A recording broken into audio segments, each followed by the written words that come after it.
На канале Абхазского телевидения информационный выпуск Камши-Кушара. Здравствуйте. Министерство обороны Абхазии совместно с частями и соединениями Южного военного округа Вооруженных сил России проводит командно-штабные учения в рамках плана боевой подготовки объединенной группировки войск Абхазии и России в соответствии с межгосударственным договором о союзничестве и стратегическом партнерстве. Учения посетил президент республики Рауль Хаджимба. Репортаж Саида Джарсаля.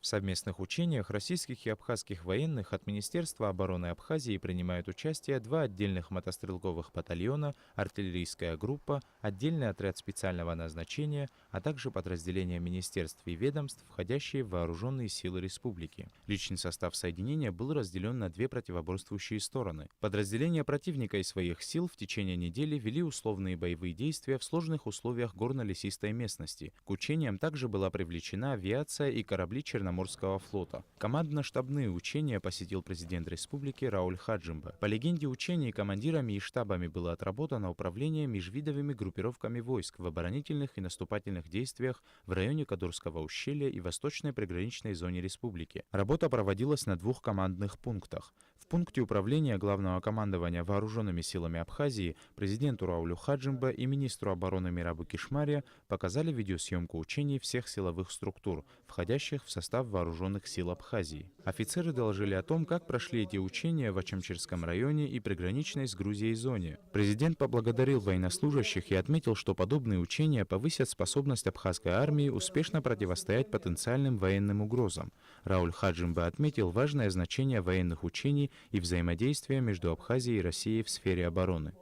Реально на сегодняшний день то положение дел, которое складывается на Черном море, с учетом тех процессов, которые происходят на Украине и в других государствах Черноморского бассейна, нужно нам учитывать. И те вопросы, которые мы решаем совместно с Российской Федерацией в плане нашего взаимодействия, уверен, должны положительно сказываться на нашем с вами государстве, на нашем с вами состоянии дел. Несомненно, для нас очень важно, чтобы вот эти взаимоотношения нарастали и в плане обеспечения соответствующими возможностями, военно-техническое сотрудничество решаем вместе с Российской Федерацией. Дадут нам возможности решать вопросы войны и мира.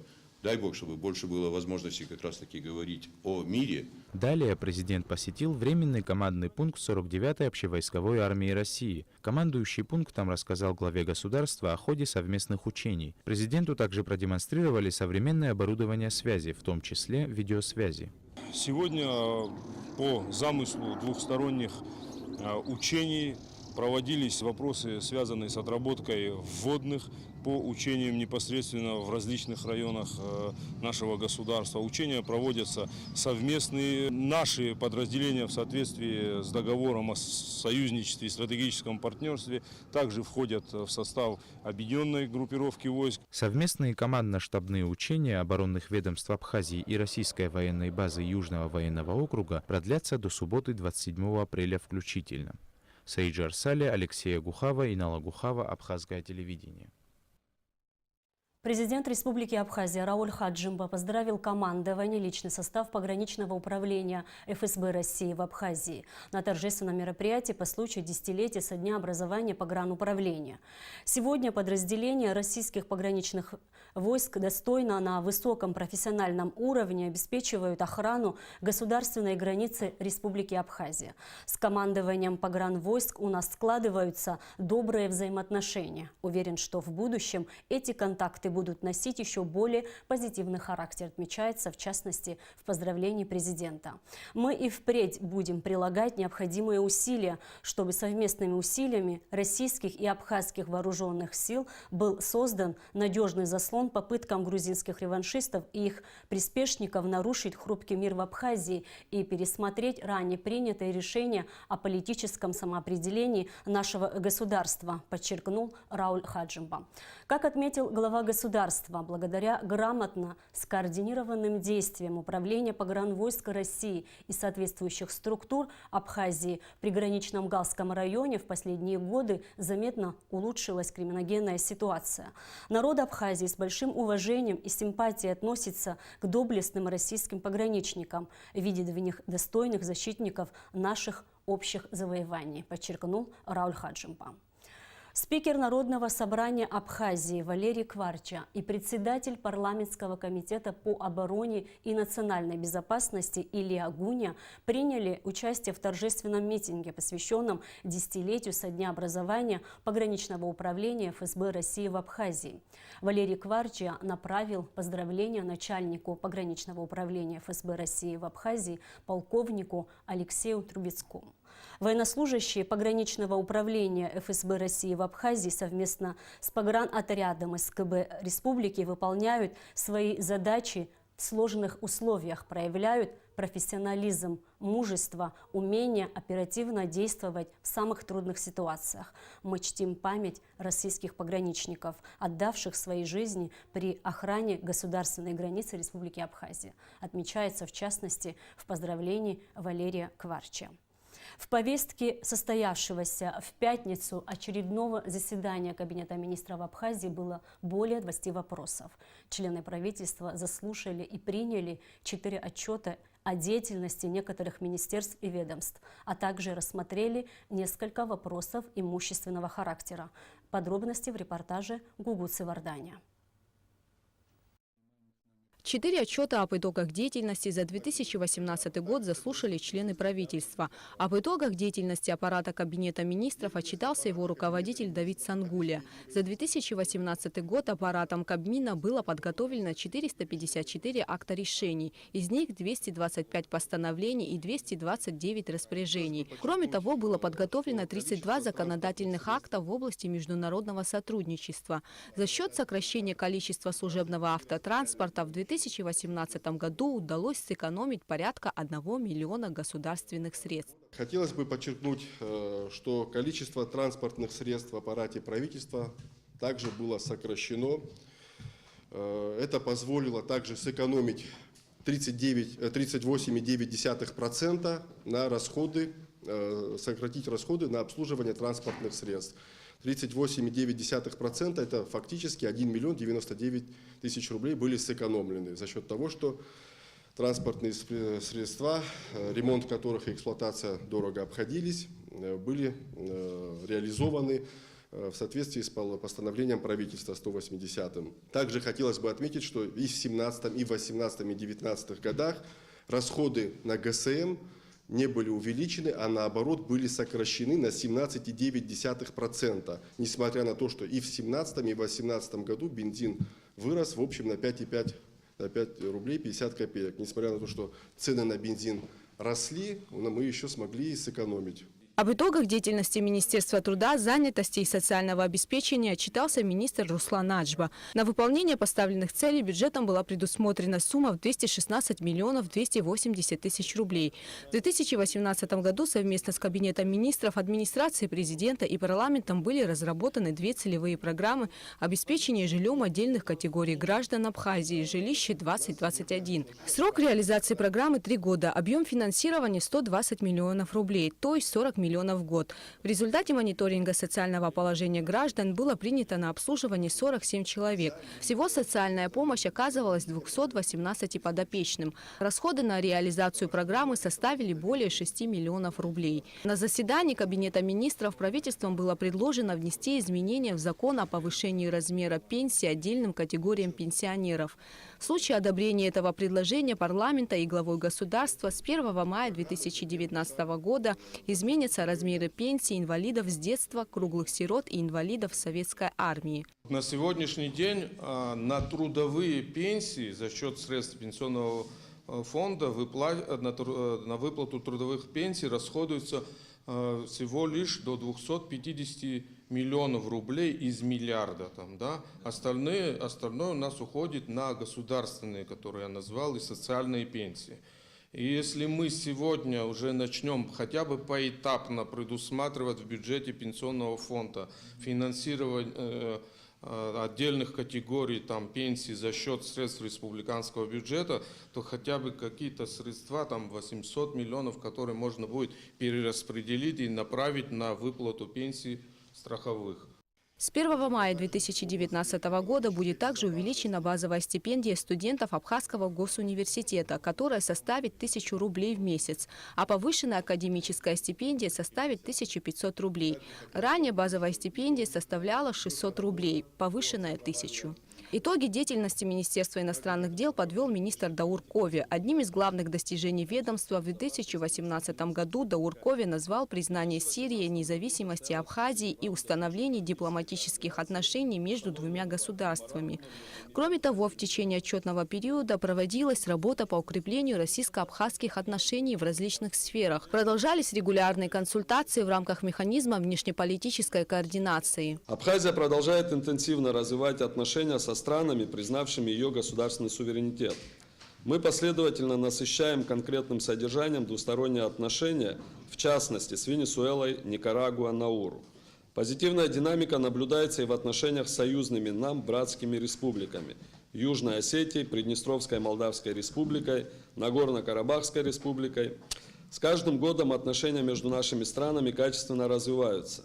Продолжается их дальнейшее многоплановое расширение. В 2018 году состоялось 4 раунда женевских дискуссий, каждому из которых предшествовали расширенные консультации с сопредседателями женевских дискуссий в городе Сухум. Члены правительства также заслушали отчет министра юстиции Марины Пиле. В минувшем году органами ЗАГСа в Абхазии осуществлена запись 4915 актов гражданского состояния. Органами ЗАГСа в 2018 году была взыскана государственная пошлина порядка 895 тысяч рублей. В итоге все 4 отчета были приняты. На заседании Кабинета министров также была одобрена новая форменная одежда и знаки различия по специальным званиям сотрудников органов внутренних дел. Был также рассмотрен вопрос передачи в аренду имущественного комплекса спортивного лицея в селе Цандрыпш обществу с ограниченной ответственностью ГЕЧ. У членов правительства по этому поводу возникли вопросы. Велось обучение, занимались дети с 5 класса. Были парты, доски и другой инвентарь спортивный. Образовательное учреждение. Кто принимал решение ликвидировать? Как отметил заместитель председателя Госкомитета по управлению госимуществом и приватизации Михаил Ладария, арендатор обязуется сохранить спортивное направление деятельности данного имущественного комплекса, и поэтому решение передачи в аренду этого лицея в итоге было принято. Члены правительства также включили имущественные комплексы кирпичного завода в селе Джирхуагу Даутского района, объединение нерудных материалов в поселке Скурча Чемчирского района, Гагарский завод безалкогольных напитков в поселке Бзыпта, в перечень объектов, принадлежащих к приватизации. Кроме того, члены правительства приняли решение о списании многолетних насаждений цитрусовых в Новоафонском госхозе Псырцха и ликвидации самого цитрусового госхоза. Гугут Савардания, Степан Мартиросян, Тамас Чиковани, Абхазское телевидение. Школа, учитель, ученик – важная цепь в системе воспитания каждого поколения. Но как сделать, чтобы процесс обучения был насыщенным, интересным и увлекательным? Этими задачами с конца 30-х годов 20 века вплоть до начала Отечественной войны народы Абхазии занимались в Абхазском институте усовершенствования учителей. Это было крупное учебно-методическое учреждение, в котором работали до 70 человек. Высококвалифицированные методисты, благодаря которым каждый учитель Абхазии мог повышать свою квалификацию раз в 5 лет. Институт перестал функционировать с началом войны. Историю этого крупного учебно-методического учреждения изучила журналист Асида Малия. В своей передаче, которая выйдет в эфир в сегодняшней программе, она расскажет и о том, как сложилась судьба бывших его сотрудников, каков их вклад в развитие современного образования. И главное, ответить на вопрос, на какие учреждения возложена функция повышения квалификации педагогов в Абхазии в настоящее время и справляются ли они всецело со своей задачей. Великий пост завершается в Великую субботу, 27 апреля. Пост длился 48 дней. У верующих было время подумать над своей жизнью, вспомнить деяния Иисуса Христа и подготовиться к Пасхе. В этот день в храмах также проходят богослужения. Верующие, которые постились, причащаются и исповедуются, готовясь к встрече самого главного христианского праздника. Слава Отцу и Сыну и Святому Духу, Троица единосущная, нераздельная. Поздравляю вас, всех православных христиан в стране абхазской живущих, с этим днем сегодняшним. Это Великая Пятница, и сегодня мы вспоминаем и поступаем, как написано в Евангелии. Мы выносим плащаницу, и плащаница лежит посредине храма, и сегодня же будем мы совершать погребение и будем находиться в ожидании воскресения Христа. Завтра будет совершена божественная литургия Василия Великого. Люди, которые постились, ожидали, готовились, и они завтра будут с величайшей радостью причащаться, исповедоваться и ожидать то великое воскресенье, которое ждет их воскресенье. Поэтому мы вас всех, православных христиан, приглашаем, чтобы вы приняли участие, чтобы участвовать в этой благодатной, спасительной, то, что нам дано истинным Богом нашим Христом. А сейчас очередной репортаж Мананы Кокоскир из Иерусалима.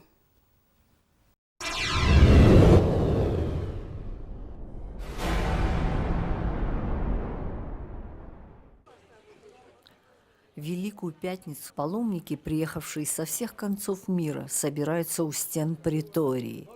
2000 лет тому назад здесь находилась резиденция римского наместника Понтия Пилата. Сюда привели римские воины плененного Христа.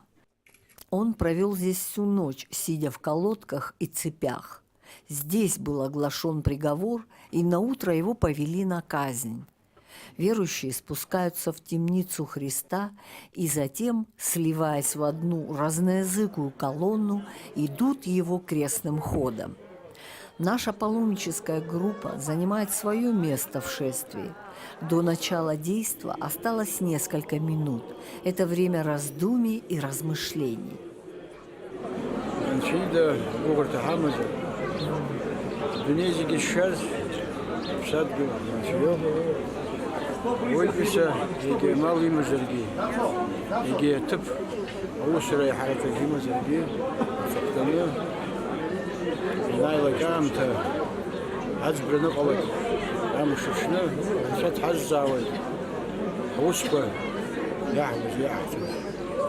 Мы просим для нашей Абхазии мира, добра и просим наших соотечественников, чтобы они вместе с нами молились о благосостоянии, благополучии нашей Родины.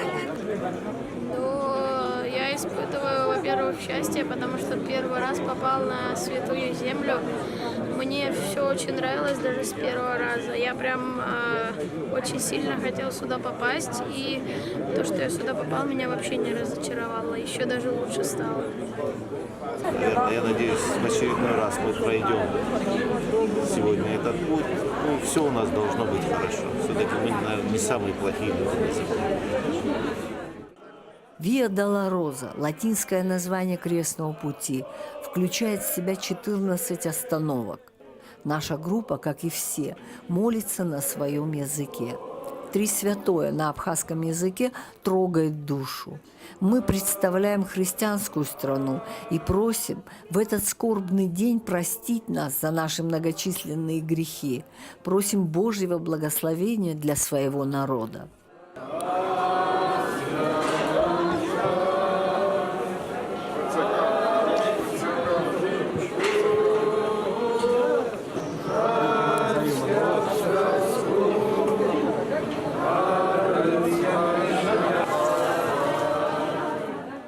Крестный путь символизирует еще и наш жизненный путь. Мы идем по нему, падая и снова поднимаясь, иногда отчаиваясь и порой теряя надежду. И в этой жизненной суете не слышим его голос. «Придите ко мне, все труждающие и обремененные, и я успокою вас. Возьмите иго мое на себя и научитесь от меня, ибо я кроток и смирен сердцем, и найдете покой душам вашим». Вот такую надежду дает нам Господь. В нашем беспокойном мире, где мало правды и справедливости, Он призывает нас, как маленьких детей, доверить Ему все наши проблемы и скорби. Крестное шествие заканчивается в храме гроба Господня у стен Кувуклии. Манана Кокускир, Эльдар Дамиров, Иерусалим, Абхазия.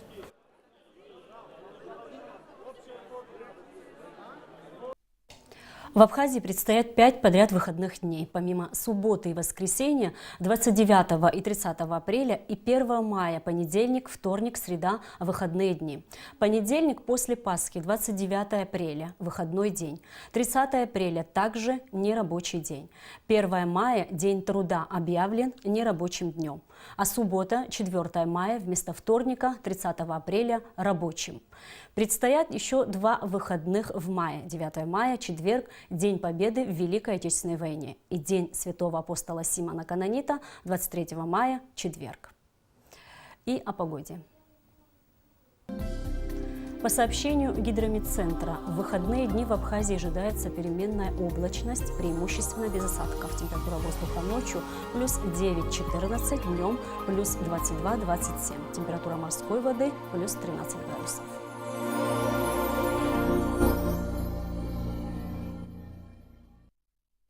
И на этом наш выпуск завершен. Всего вам доброго.